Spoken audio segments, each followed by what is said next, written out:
Bismillahirrahmanirrahim. Assalamualaikum warahmatullahi wabarakatuh. Waalaikumsalam warahmatullahi wabarakatuh. Alhamdulillah rabbil alamin. Salatu wassalamu ala rasulillah wa ala alihi wa ashabihi ajma'in, amma ba'd. Qala ta'ala fil Qur'anil Karim, a'udzu billahi minasyaitonir rajim. Laqad kana lakum fi rasulillahi uswatun hasanah liman kana yarjullaha wal yawmal akhir wa dzakara Allah katsiran. Sadaqallahul azim. Alhamdulillah, para pemirsa, sahabat channel Hijrah Mamuju dimanapun Anda berada, pada kesempatan yang berbahagia ini saya Abdul Manaf kembali lagi menyapa teman-teman semua, tentunya di acara podcast Teras Hijrah Mamuju.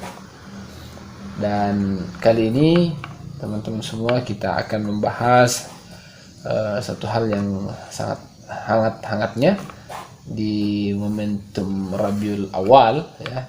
Tentu kita semua, khususnya kaum muslimin, tahu bahwa di bulan Rabiul Awal ini ada satu peristiwa yang sangat istimewa, yang sangat luar biasa bagi kaum muslimin, yakni di mana baginda Rasulullah SAW itu dilahirkan. Nah, tentu satu kesyukuran yang luar biasa bagi kita. Kenapa? Karena Allah mengutus seorang Rasul, seorang Nabi terakhir yang mengantarkan manusia dari alam jahiliyah menuju kepada cahaya hidayah. Dan itu kesyukuran yang amat sangat besar yang harus disyukuri oleh kaum muslimin. Nah, juga salam dan salawat semoga tetap tercurah dan terlimpahkan kepada junjungan kita Rasulullah Muhammad sallallahu alaihi wasallam. Allahumma shalli ala Karena sesungguhnya setiap jiwa terhutangkan oleh beliau, karena kecintaan dan kebaikan yang beliau ajarkan kepada kita semua. Beliaulah sumber kebaikan, beliaulah sumber kebenaran. Tidak ada kebaikan dan juga tidak ada kebenaran kecuali apa yang keluar dari lisan dan amalan beliau. Ya, semoga kita semua mampu untuk mencontoh beliau segenap kemampuan kita. Dan mudah-mudahan pula Allah Subhanahu wa taala kelak mewafatkan kita semua sama dengan bagaimana Allah mewafatkan Rasulullah Muhammad SAW, yakni di jalan dakwah la ilaha illallah Muhammad Rasulullah. Amin ya rabbal alamin. Nah, kali ini kita akan berbincang-bincang, ngobrol-ngobrol santai ya bersama saudara saya yang sering kami undang di acara podcast Teras Hijrah ini. Siapa dia? Ada saudara saya Wahid. Gimana kabarnya Wahid? Assalamualaikum. Waalaikumsalam. Ya, ini kali ketiga kita ini sama-sama berbincang di podcast Teras Hijrah Mamuju. Ya, betul. Iya, karena iya betul. Karena apa ya? Karena ya ada permintaan termasuk dari pihak Teras Hijrah untuk kembali mengundang saudara Wahid. Tampil kembali ya. Nah, ya. Jadi saudara Wahid ini apa yang bisa kita bagi kepada teman-teman semua, khusus dalam memperingati Maulid Rasulullah Muhammad SAW ini. Karena kita tahu bahwa di Indonesia, bahkan di seluruh dunia mungkin juga melaksanakan Maulid karena kegembiraan lahirnya sesosok perubahan sang revolusioner yang mengantarkan manusia ini dari alam jahiliyah menuju pada cahaya hidayah. Tafadhal, saudara Wahid. Ya, terima kasih untuk kesempatannya yang sudah 3 kali diberikan panggung podcast. Ya. Alhamdulillah, mudah-mudahan ini menjadi satu wasilah untuk syiar dakwah, syiar Islam. Amin. Berkaitan dengan masalah Rabiul Awal, sebenarnya ini yang perlu kita klarifikasi sedikit, bukan diklarifikasi bagaimana ya, perlu diperjelas tentang masalah Rabiul Awal. Kenapa begitu tiba bulan Rabiul Awal, umat Islam itu hanya teringat pada satu peristiwa, 12 Rabiul Awal, lahirnya sosok manusia yang agung, yaitu baginda Rasulullah Muhammad SAW. Padahal kalau kita mencermati bagaimana perjalanan sejarah baginda Rasulullah Muhammad SAW, khususnya sejak lahir sampai kemudian wafatnya beliau, itu paling tidak ada 3 peristiwa besar di bulan Rabiul Awal. Jadi yang pertama itu tadi lahirnya baginda Rasulullah SAW dengan diiringi berbagai macam kejadian yang tidak biasa. Bahkan ulama itu menyebutkan ada 132 kejadian yang aneh, yang tidak biasa, bukan aneh bagaimana ya, yang tidak biasa terjadi ketika Rasulullah Muhammad SAW lahir. Termasuk padamnya api Majusi yang 1000 tahun lebih tidak pernah padam-padam, itu ketika Rasulullah lahir api ini padam. Termasuk kalahnya pasukan gajah, ya, dan lain-lain sebagainya. Kalau mau diceritai habis waktu. Yang kedua peristiwa yang terjadi di bulan Rabiul Awal ini adalah momennya hijrahnya Rasulullah Muhammad SAW. Jadi pada bulan Rabiul Awal Rasulullah SAW itu pun juga hijrah di bulan Rabiul Awal. Yang mana dalam sejarah disebutkan Rasulullah hijrah itu dari tanggal 1 sampai tanggal 12. Dari start di Mekah tanggal 1 Rabiul Awal sampai begitu masuk ke kota Madinah itu sudah pada tanggal 12 Rabiul Awal. Bayangkan itu. Berarti sekitar 12 hari ya. 12 hari perjalanan, bisa dibayangkan bagaimana lelahnya, bagaimana capeknya. Kenapa bisa? Karena tidak sama sekarang orang pakai pesawat, nyantai duduk atau bahkan baring malah. Nah, kalau di masa Rasulullah kan paling unta yang kemudian luar biasa bagaimana perjalanan menggunakan kendaraan seperti itu. Ini luar biasa pengorbanan yang dilakukan oleh Rasulullah Muhammad SAW. Cuma pada momen hijrahnya Rasulullah ini ada menjadi pertanyaan bagi kita, ada hal yang menjadi pertanyaan bagi kita. Apa itu? Bahwa kenapa kemudian ketika Rasulullah SAW hijrah di bulan Rabiul Awal, kenapa penetapan awal bulan di tahun Hijriyah, penanggalan Hijrah itu dihitung di bulan Muharram. Jadi bulan pertama di kalender Hijrah itu adalah bulan Muharram. Padahal kita tahu kalender Hijrah itu dimulai dari hijrahnya Rasulullah, ya kan? Bukan ketika Rasulullah lahir, bukan ketika Rasulullah menerima wahyu pertama kali itu dimulai kalender Hijriah tahun 1. Tapi tahun 1 Hijriah itu dimulai ketika Rasulullah hijrah ke Madinah. Dan ternyata Rasulullah hijrah ke Madinah itu bulan Rabiul Awal. Tapi kenapa di kalender Hijriah itu ditetapkan awal bulan pertama di kalender Hijriah adalah bulan Muharram. Kenapa bisa seperti itu adanya? Nah, ketika kita mundur ke belakang dalam sejarah Sirah Nabawiyah, sejarah perjalanan baginda Rasulullah, ternyata bahwa disitulah kemudian Rasulullah SAW bertemu dengan tokoh-tokoh pemuka-pemuka, pemimpin-pemimpin dari 2 suku, yaitu suku Aus dan suku Khazraj. Itu sekitar 73 orang, diantaranya ada 2 wanita, termasuk Ummu Imarah yang biasa disebut dengan Nusaybah binti Ka'am. Apa yang menjadi poin pertemuan mereka? Yaitu mereka bertemu di Bukit Aqabah. 73 pemuka-pemuka dari Aus dan Khazraj ini menyatakan dirinya masuk ke dalam Islam dan juga sekaligus memberikan baiat kepada Rasulullah SAW, yang secara otomatis mereka memberikan kekuasaan kepada baginda Rasulullah Muhammad SAW. Dan inilah yang kemudian disebut dengan bait Aqabah 2. Sehingga secara otomatis Rasulullah mendapatkan suaka politik di Madinah untuk menerapkan syariat Islam. Jadi mendapatkan kekuasaan. Nah, itu terjadi pada akhir Zulhijjah, yang kemudian kalau disebutkan besok bulan berikutnya itu adalah bulan baru, yaitu bulan Muharram. Sehingga itulah yang menyebabkan Umar bin Khattab menetapkan bulan Muharram sebagai awal bulan dari tahun Hijriah. Itu luar biasanya. Dari Rasulullah memperoleh atau mendapatkan baiat dengan secara otomatis Rasulullah menjadi penguasa di Madinah, karena pemuka-pemuka atau tokoh-tokoh penguasa-penguasa yang ada di Madinah, yaitu suku Aus dan Khazraj, menyerahkannya kepada Rasulullah, sehingga Rasulullah secara otomatis menjadi seorang kepala negara, kepala pemimpin di tengah-tengah masyarakat Madinah. Dan inilah yang menjadi titik tolak kebangkitan Islam. Sehingga ini pula alasan yang kuat kenapa kalender hijrah itu dimulai dari hijrahnya Rasulullah Muhammad SAW. Dan ini bisa dilihat sebelum Rasulullah hijrah dari Mekah ke Madinah, itu banyak sekali fitnah, banyak sekali gangguan-gangguan, dan juga banyak sekali penindasan-penindasan, bahkan sampai pembunuhan yang ditimpakan kepada sahabat Nabi Muhammad SAW. Sebesar seperti Sumayyah, seperti Bilal, mereka semua disiksa, mereka bahkan dibunuh.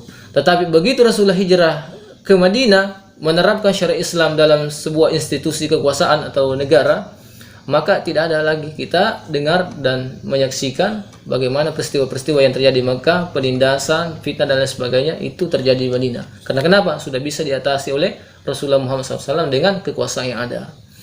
Jadi itu peristiwa yang kedua, hijrahnya Rasulullah SAW dari Mekah ke Madinah terjadi pada bulan Rabiul Awal. Yang ketiga adalah wafatnya Rasulullah Muhammad SAW. Itu juga terjadi pada bulan Rabiul Awal. Dan apa ya, kalau dibilang kebetulan ya jelasnya bahasanya sendirilah. Ternyata Rasulullah wafat itu pada hari Senin tanggal 12 Rabiul Awal juga, bersamaan dengan lahirnya hari Senin Rabiul Awal, 12 Rabiul Awal. Nah, yang menarik ketika Rasulullah SAW wafat itu bahwa Rasulullah SAW wafat ini tidak kemudian secara otomatis langsung diselenggarakan pemakamannya, diselenggarakan penguburannya. Tetapi para sahabat pada waktu itu sibuk dengan satu kegiatan. Kenapa? Karena ternyata setelah Rasulullah SAW wafat itu banyak sekali fitnah yang terjadi, banyak sekali malapetaka yang terjadi. Goncangan menimpa umat Islam pada waktu itu. Ada yang kemudian murtad kembali, ada yang kemudian tidak mau membayar zakat, ada yang kemudian tidak mau sholat. Ini menjadi satu persoalan di tengah-tengah kaum muslimin. Karena mereka menganggap bahwa kepemimpinan itu sudah selesai. Nah, kemudian di satu sisi ada juga yang rebutan kekuasaan, siapa yang melanjutkan kepemimpinan Nabi Muhammad SAW. Mereka membahas itu di Balai Sakifah. Iya. Di sanalah kemudian, dan ini terdengar oleh Umar bin Khattab. Maka Umar menyampaikan ke Abu Bakar, lalu mereka ke sana membahas siapa yang menjadi pemimpin untuk menggantikan Rasulullah Muhammad sallallahu alaihi wasallam. Dan singkat ceritanya bahwa disitulah kemudian dibayat Abu Bakar As-Siddiq untuk menjadi pemimpin atau khalifah yang kemudian menggantikan Rasulullah SAW dalam hal kepemimpinan kenegaraan. Dan inilah menjadi awal mula lahirnya Daulah Khilafah Islamiyah, di mana Abu Bakar sebagai khalifah pertamanya. Dan apa yang dilakukan oleh Abu Bakar yaitu bagaimana kemudian mengurusi urusan umat, bagaimana kemudian menghilangkan goncangan-goncangan yang terjadi, seperti orang-orang murtad akan diperangi, orang-orang yang kemudian tidak membayar zakat akan diperangi. Bahkan ini menjadi satu gambaran yang jelas bagaimana ketegasan seorang pemimpin umat Islam ketika itu berbicara tentang syariat. Kalau dipikir-pikir hari ini mungkin Abu Bakar itu adalah seorang radikal. Kenapa? Karena hanya sekedar bayar zakat, orang tidak membayar zakat saja lalu kemudian diperangi, dan ini perang nyata, angkat pedang. Nah, kalau hari ini terjadi maka bisa saja orang melabeli Abu Bakar itu adalah orang yang teroris, radikal dan lain sebagainya, ekstrem. Tapi karena bicara tentang syariat maka tidak ada istilah tawar menawar. Jadi disinilah titik poinnya dari peristiwa yang ketiga ini, bahwasanya kita senantiasa membutuhkan sosok pemimpin yang kemudian tegas untuk menegakkan syariat Islam. Masya Allah. Jadi itu poinnya, ada tiga peristiwa. Ya, jadi di bulan Rabiul Awal ini memang yang dipahami oleh banyak masyarakat itu mungkin hanya kelahiran Nabi. Iya, kelahiran Nabi. Tapi satu kesyukuran luar biasa karena dengan adanya momentum seperti ini umat Islam itu terlihat euforia kan? Iya. Ya, euforia, ada cinta, kesenangan, ada kecintaan yang luar biasa kepada sosok terbaik umat dunia ya, Rasulullah SAW. Bahkan ada seorang tokoh non Muslim ya, Michael Hart ya, yang kemudian menulis satu buku 100 tokoh paling berpengaruh di dunia. Nah, dan beliau menempatkan Rasulullah SAW itu sebagai tokoh berpengaruh nomor 1. setelah itu Isa atau Newton ya, setelah itu baru Nabi Isa. Jadi itu luar biasanya bagaimana dengan kita sebagai seorang muslim ini ya tentu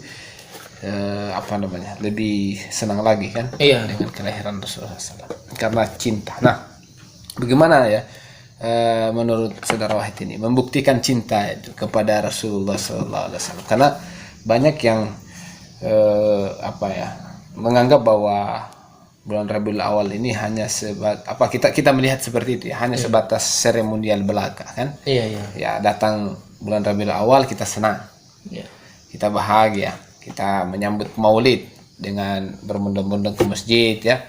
Mungkin ada yang membawa songkol ya, ada yang membawa telur ya, banyaklah karena kesenangannya dengan Maulid tersebut. Tapi setelah Maulid itu ya hilang lagi kecintaan itu, euforia kecintaan kepada Nabi. Bahkan banyak fakta yang terjadi, kita lihat itu ketika Rasulullah SAW itu dihinakan, dinistakan ya, dilecehkan ya, tidak semua bahkan kaum muslimin itu merespon, bahkan membela kehormatan Nabi, tidak semua merasa biasa-biasa saja, bahkan mengatakan bahwa kenapa kok Nabi dibela? Siapa Anda bisa membela Nabi? Ya. Nabi sudah tidak ada. Bahkan ada yang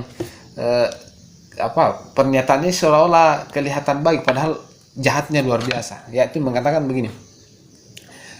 Nabi sendiri itu ketika dihina, ketika dijoroki, dia itu tidak marah.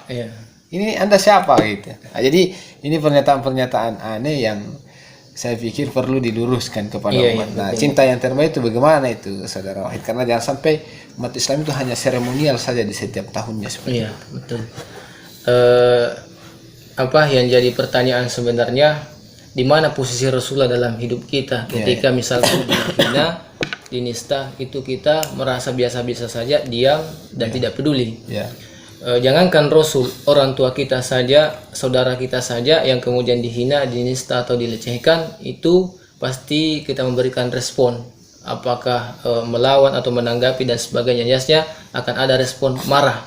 Jangan karena istri kita dihina kita baik-baik saja, maka hormati sama yang menghina, gitu kan. Padahal Nabi dan istri kita itu lebih di atas Nabi.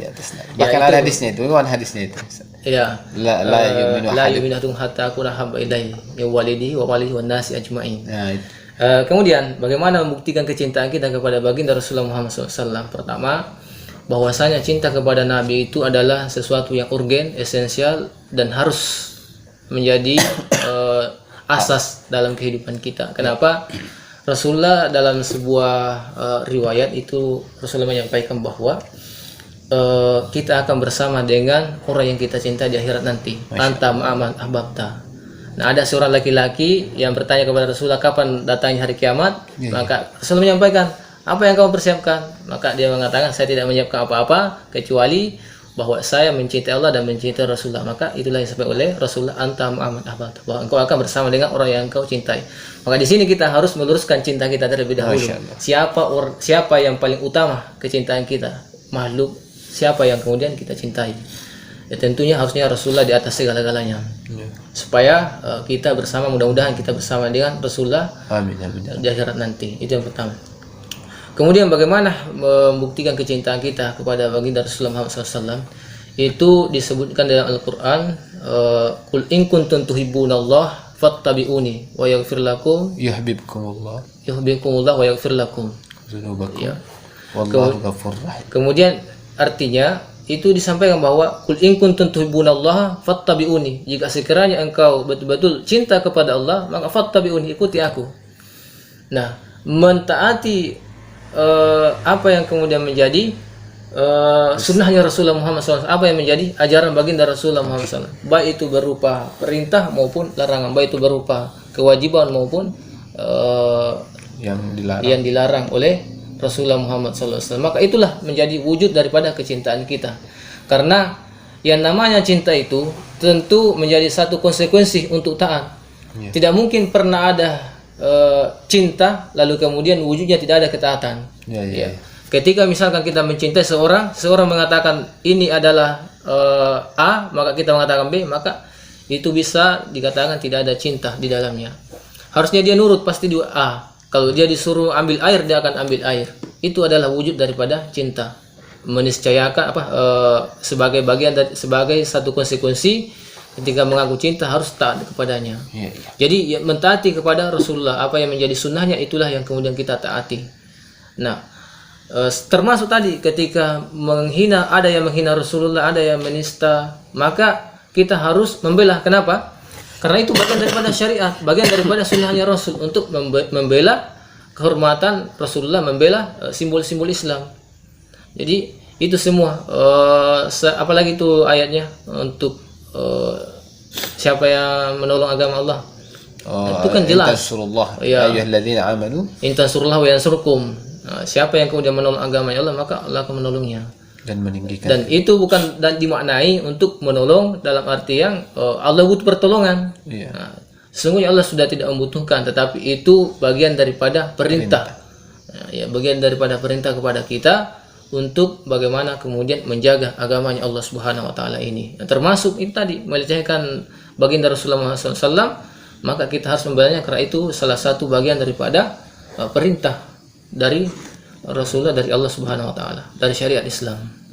Karena ada di dalam kitab Sharimul Maslul ala Shatimir Rasul karya Syekhul Islam Ibnu Taimiyah itu menjelaskan ada dua orang suami istri ya. Saya tidak salah itu suami istri. Suaminya ini menghina Nabi. Dinasihati oleh istrinya menghina lagi, dinasihati oleh istrinya menghina lagi.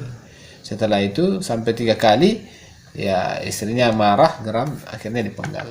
Dan ini berita sampai kepada Rasulullah SAW dan Rasulullah membenarkan itu. Membiarkan darahnya tumpah, menghalalkan. Itu menunjukkan bahwa menghina Nabi itu adalah merupakan kemaksiatan yang luar biasa. Hal yang tidak boleh dibiarkan. Jadi karena kekhawatiran kita kan jangan sampai ada seseorang yang begitu cintanya, dalamnya cintanya kepada Nabi, lalu kemudian ada seseorang menghina Nabi, dia mengambil tindakan sendiri, main hakim sendiri. Kenapa? Karena itu dibenarkan. Ya kan, apalagi kalau dia menggunakan dalil tersebut dan itu dibenarkan, itu yang bahaya. Makanya mesti harus yang seperti ini ditangani. Jangan ada lagi yang tidak boleh ada pembiaran. Dan ini salah satu bukti kecintaan kita pada Nabi ya, membela kehormatan. Kalau ada pembiaran maka hukum jalanannya akan. Jangan sampai seperti itu. Ada kasus seperti itu di mana itu waktu di Prancis ya. Yang di tabloid Hebdo itu, yang semua di dalam ruang redaksi itu banyak yang berlimpangan meninggal. Kita tidak tahu siapa yang bunuh karena di dalam ruang redaksi itu media Charles Hebdo itu ternyata mengeluarkan satu media yang menghina Nabi. Betul. Dan beberapa selang waktu setelah diterbitkan radarnya, akhirnya dia wafat. Nah itu kita tidak tahu siapa. Jangan sampai memang ada umat Islam yang begitu cintanya kepada Nabi, dia tidak peduli lagi. Ini yang dikhawatirkan akan timbul main hakim sendiri. Karena pasti ada amarah lah. Pasti ada amarah. Cuma begini, sedikit penekanan juga terkait masalah hanya sebatas euforia. Jadi ini satu bagian yang harus kita sadari bersama ketika menyambut mengekspresikan kecintaan kita kepada baginda Rasulullah Muhammad SAW hanya sebatas maulid, maka boleh dikata kita ini tidak lebih daripada Abu Lahab di masa sekarang. Kenapa? Ini kan dasar atau dalilnya sebagian dari ulama yang kemudian membolehkannya maulid, yang mana disebutkan bahwa Imamul Qurra pernah bermimpi bertemu dengan Abu Lahab. Lalu kemudian ditanya bagaimana keadaannya, dan dia mengatakan bahwa saya di neraka, tetapi setiap malam Senin siksa saya diringankan dengan diberikan minum dari ujung telunjuknya, sambil memberikan syarat ujung telunjuknya itu keluar jari. Kenapa bisa demikian? Itu disebutkan oleh Abu Lahab bahwa pada saat ketika Rasulullah lahir ke dunia, maka dia begitu luar biasa gembira. Saking gembiranya dia memerdekakan budaknya, yang budak kalau dihitung-hitung itu berapa harganya, 100 juta lebih, ratusan juta lah lebih. Bayangkan itu, saking gembiranya. Coba kira-kira ada tidak umat Islam saking gembiranya atas kelahiran Rasulullah mengeluarkan uangnya 100 juta untuk memberikan penceramah. Tidak ada, jarang lah. Saking gembiranya dan membuat pesta-pesta, mengundang tetangga-tetangganya. Nah itu kan satu wujud kegembiraan Abu Lahab bagaimana mengekspresikan atas kelahiran Nabi Muhammad SAW. Ya. Jadi kalau seperti ini kita adanya, berarti kita tidak jauh beda dengan Abu Lahab. Bahkan bisa jadi lebih mulia Abu Lahab karena dia mengeluarkan uangnya 100 juta lebih. Banyak biaya-biaya yang dia keluarkan hanya bagaimana mewujudkan rasa bahagianya, gembiranya atas kelahiran baginda Nabi Muhammad SAW. Jadi tentu tidak cukup hanya sekedar ini kita berufiria pada Rabiul Awal atas kelahiran baginda Muhammad SAW, tetapi bagaimana selanjutnya mengimani Rasulullah, mentaati apa yang menjadi sunnahnya Rasulullah Muhammad SAW, supaya kita jauh lebih layak mendapatkan kebaikan-kebaikan dan pahala yang besar dari Allah Subhanahu Wa Taala. Karena jangankan kita, Abu Lahab yang sudah dijamin oleh surah Al-Lahab di dalam Al-Quran untuk masuk ke dalam neraka itu masih diringankan siksanya, maka secara otomatis ketika kita gembira atas kelahiran baginda Muhammad SAW, mengimani Rasulullah, lalu kemudian mentaati apa yang menjadi sunnahnya, maka akan ada pahala besar yang Allah berikan kepada kita. Benar-benar. Ada hal yang juga penting untuk disampaikan kepada umat, bahwa Rasulullah SAW ini memang diutus untuk ditaati kan. Iya. Sebagaimana firman Allah SWT, wa ma arsalna rusulan illa liyuta'a biiznillah. Jadi tidaklah kemudian rasul-rasul itu diutus kecuali untuk ditaati atas izin Allah. Jadi memang ini adalah merupakan perintah yang datang dari Allah SWT untuk mentaati Rasulullah. Iya, betul. Jadi mentaati risalahnya yang dibawa oleh Nabi. Jadi risalah yang dibawa oleh Nabi itu, ya kalau meminjam pernyataan Syekh Mahmud Saltut, ya mantan rektor Al-Azhar, itu mengatakan bahwa risalah Nabi itu ada dua. Al-Islam, aqidah dan syariat. Jadi aqidah ini adalah perkara yang diimani, dan syariat adalah perkara yang dijalani. Jadi aqidah mesti harus murni, lurus, betul-betul tidak lagi kemudian berharap kepada selain Allah, kepada gunung-gunung, kepada batu, kepada patung dan lain sebagainya, tapi hanya kepada Allah SWT. Dan kemudian syariah ini adalah aturan yang lahir dari akidah yang murni tersebut, yang kita harus jalani dalam kehidupan kita. Jadi A to Z, ya. Jadi secara totalitas, dari masuk WC sampai tatanan bernegara. Nah ini yang penting ini, saudara Wahid. Ada yang mengatakan bahwa Islam itu hanya privat saja. Itu hanya perkara ibadah, sholat, puasa, zakat, haji, dan tidak dipungkiri kemungkinan mayoritas muslim itu masih berkutat pada fakta itu, sholat, puasa, zakat, haji. Padahal Rasulullah SAW itu laqad kana lakum fi Rasulillahi uswatun hasanah. Jadi itu contoh teladan terbaik dari aspek apa? Bukan hanya sholat, puasa, zakat, haji. Kan? Dan banyak lagi perkara agama yang mesti harus kita mengittiba kepada Rasul, contoh kepada Rasul. Termasuk di antara tadi kepemimpinannya. Bagaimana menurut saudara Wahid? Kita jelaskan kepada umat ini tentang ittiba kepada Rasul, karena tadi qul in kuntum tuhibbunallaha fattabi'uni yuhibbukumullah wa yaghfir lakum dzunubakum wallahu ghafurur rahim. Coba kita jelaskan kepada umat. Jangan sampai pikirannya hanya perkara itu saja. Ketika ada asumsi bahwasanya agama ini hanya urusan ibadah, urusan privat, maka ini satu asumsi yang tidak benar. Jauh dari fakta dari Islam itu sendiri. Kenapa? Allah sudah menyampaikan bahwa al-yauma akmaltu lakum dinakum wa atmamtu alaikum ni'mati wa raditu lakum al-islam dinan, bahwa Islam ini adalah agama yang sudah komplit, sempurna.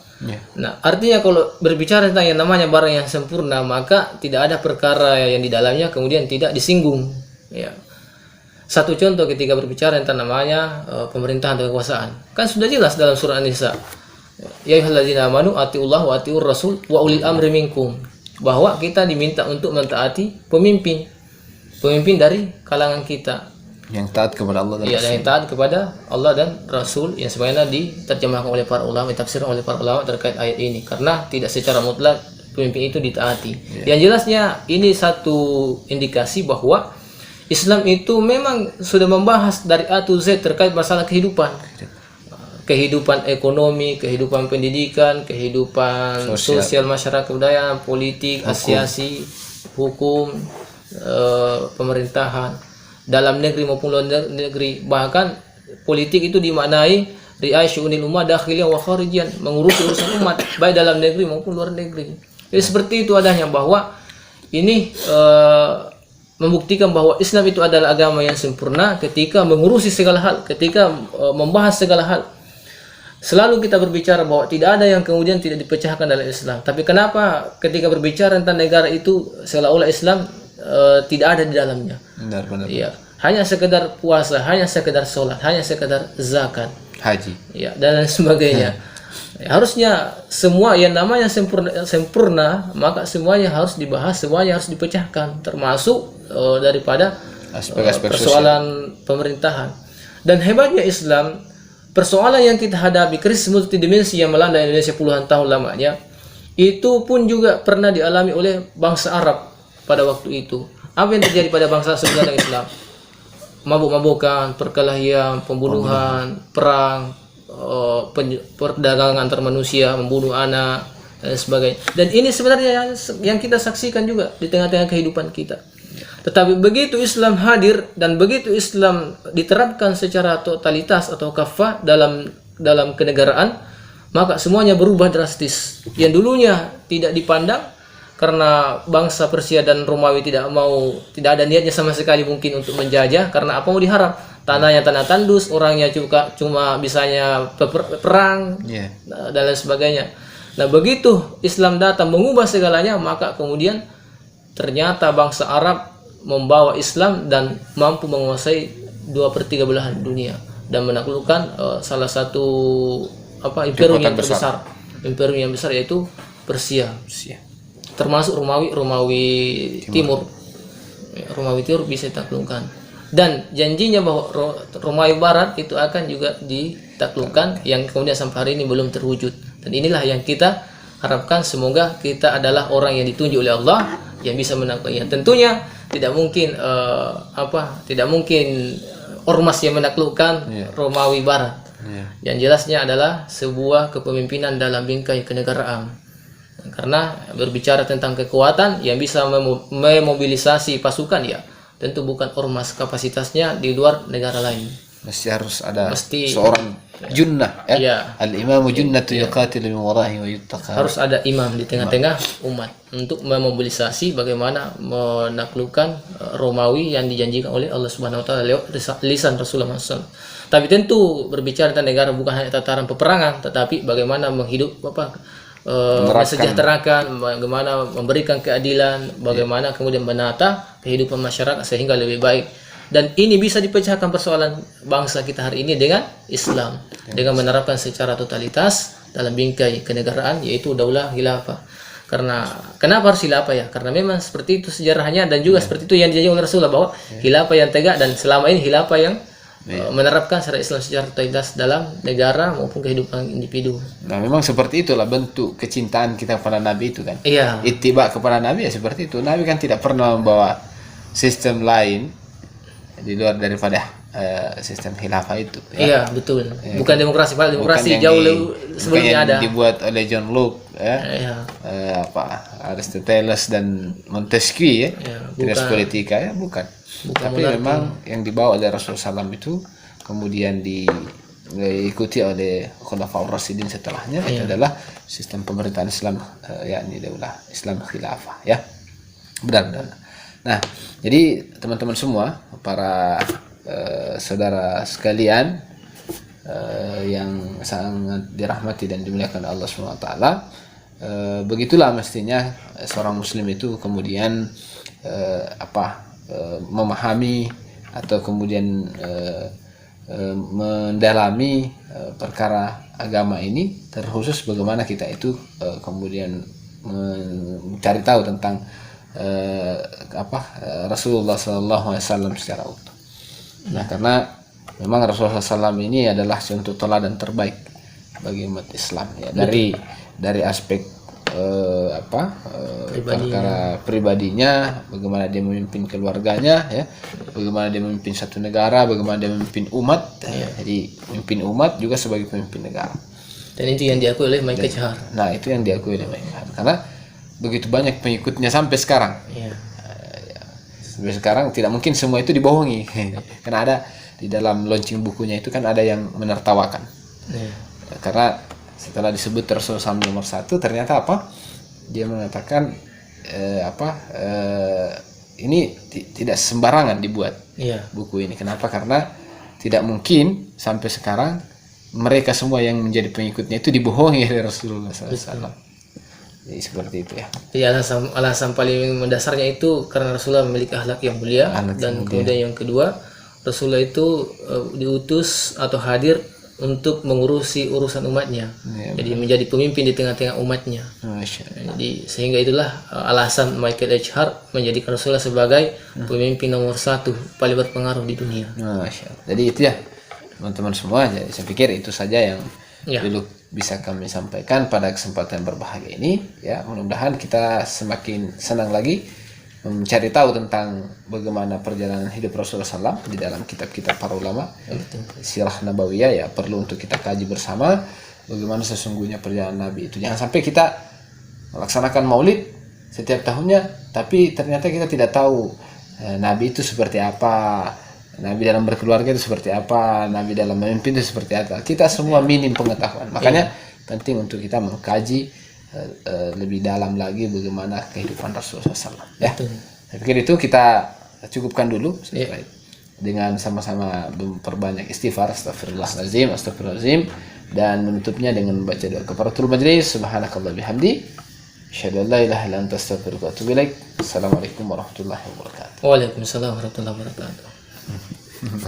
Insyaallah.